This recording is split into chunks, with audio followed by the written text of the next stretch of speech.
We're on to the Dallas Cowboys. I don't dislike Dallas.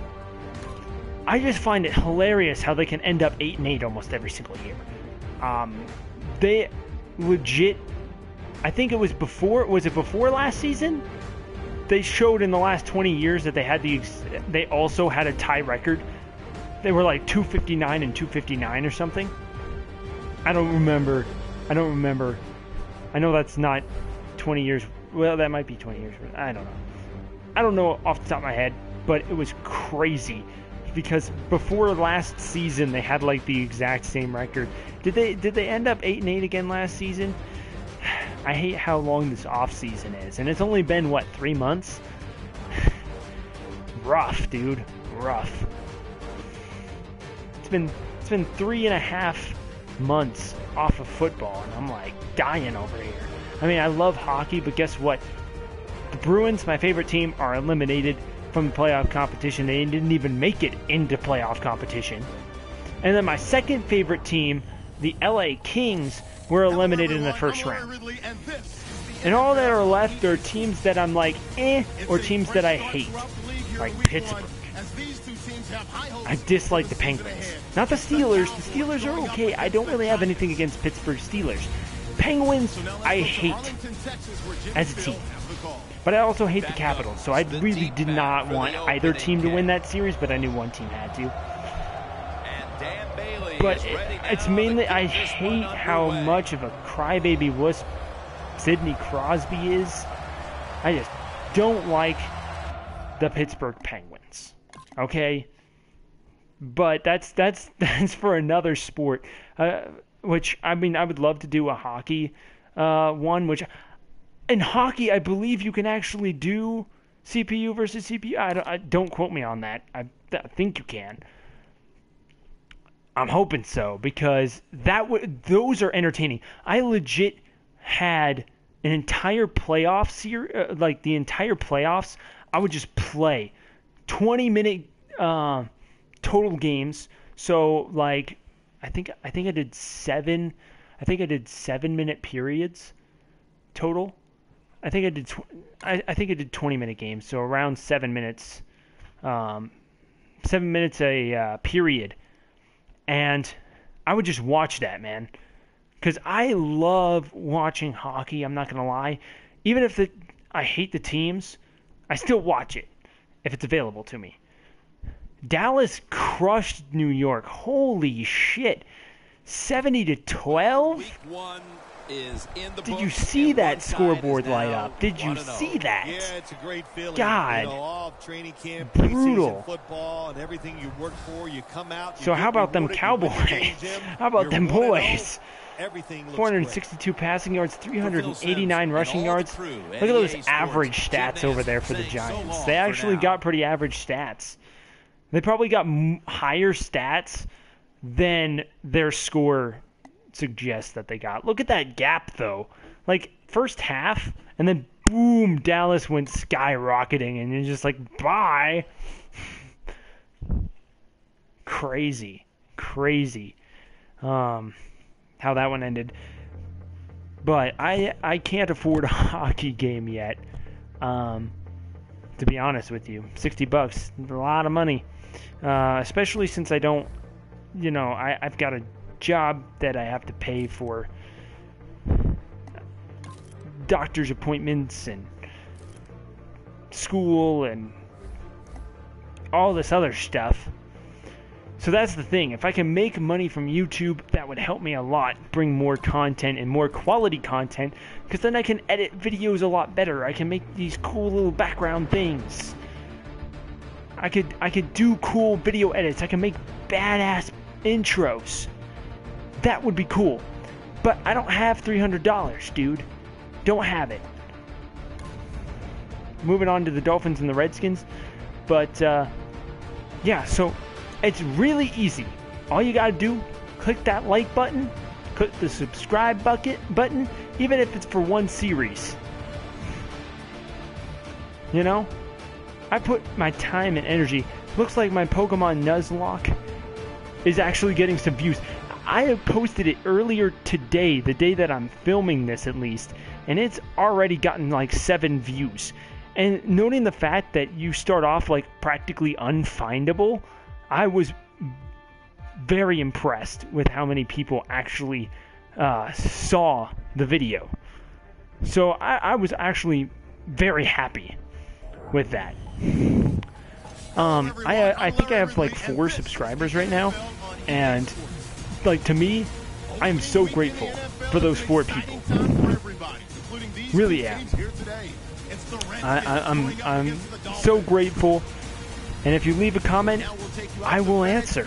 I have answered people before. As long as I'm not like getting hundreds of comments, I think I can answer everybody's comment. Like if there's just a dozen or a handful of comments, I can easily answer everybody's comments. Whether it be criticism, I like the comment that I got earlier on my Nuzlocke challenge, or otherwise, I will gladly take it. But moving on here with this Madden 16/17 rosters. And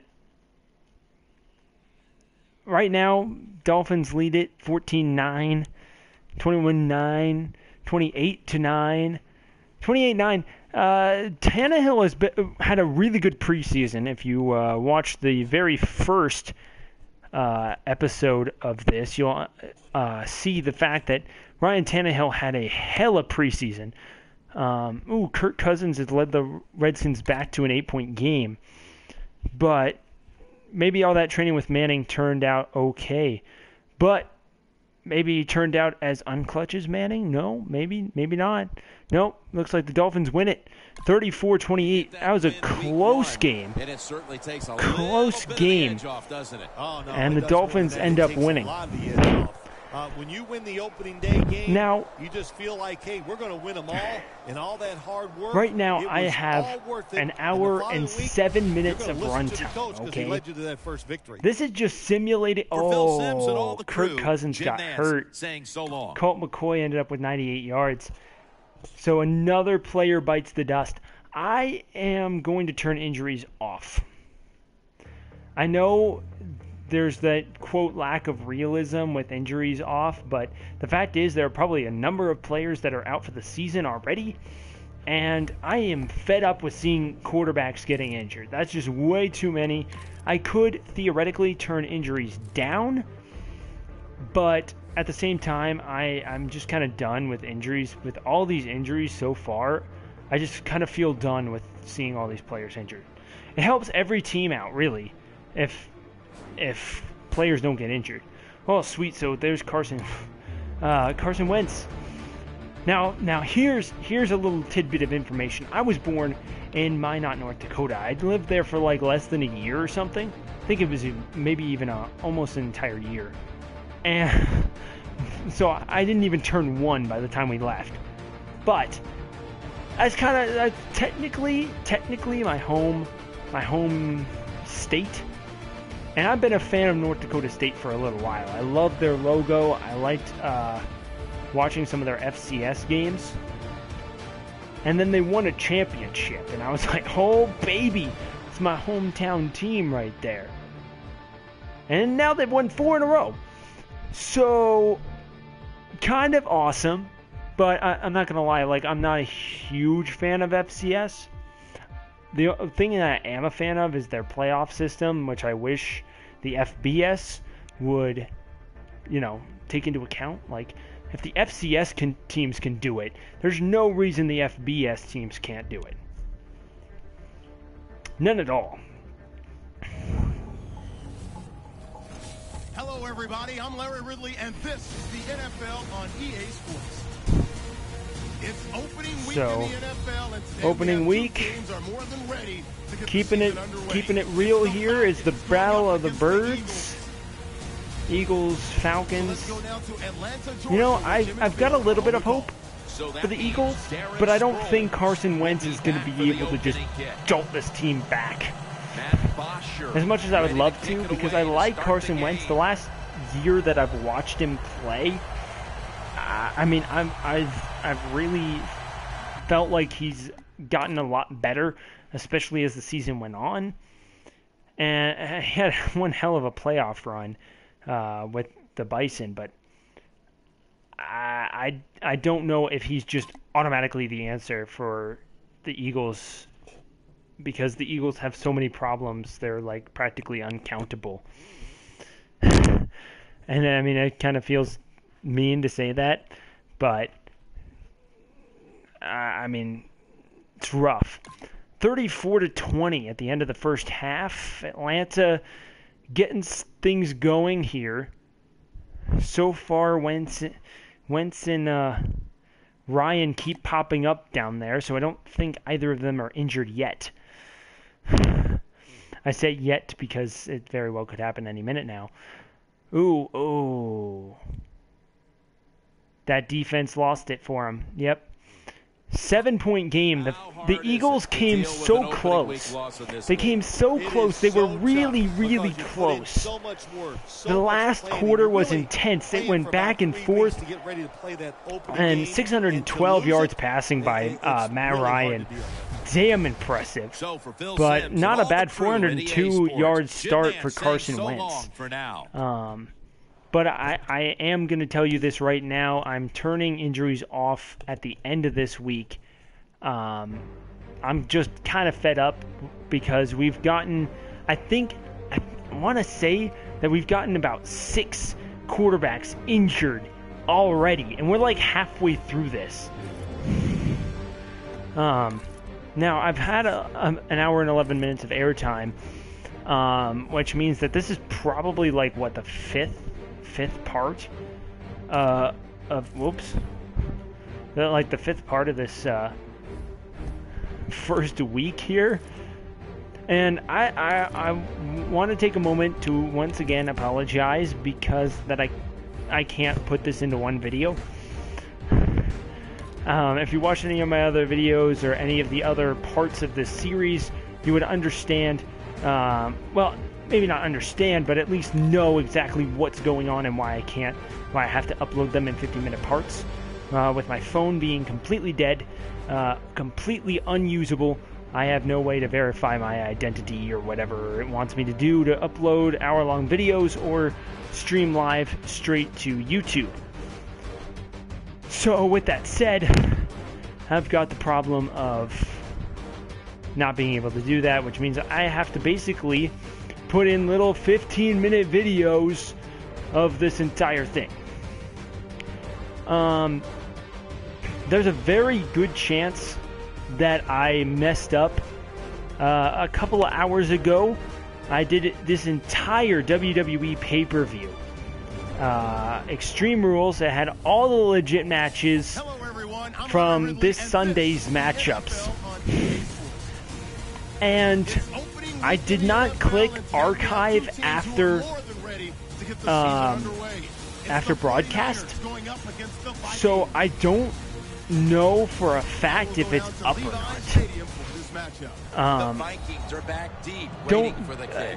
If it's not up, then you'll understand that I'm right now, and I apologize profusely. But if perhaps I needed to wait a little bit longer, and I look on there after I'm done this, and it's up, then you should definitely go check that out. We had some amazing matches, and a couple of titles changed hands, which is the reason why I feel so bad if it fails to go up. I mean, I don't know if immediately after airing, this will go up, but there's a very good chance that y'all missed out on Extreme Rules, and I apologize for that. But Monday Night Raw will be broadcast and hopefully will actually be uploaded onto YouTube. I'm hoping, I'm praying that it'll all work out. Well, San Francisco here blew their lead. They were leading this game and they just fucked it all up. They just like handed Minnesota this victory. And Yeah, it's just a rough game, and 7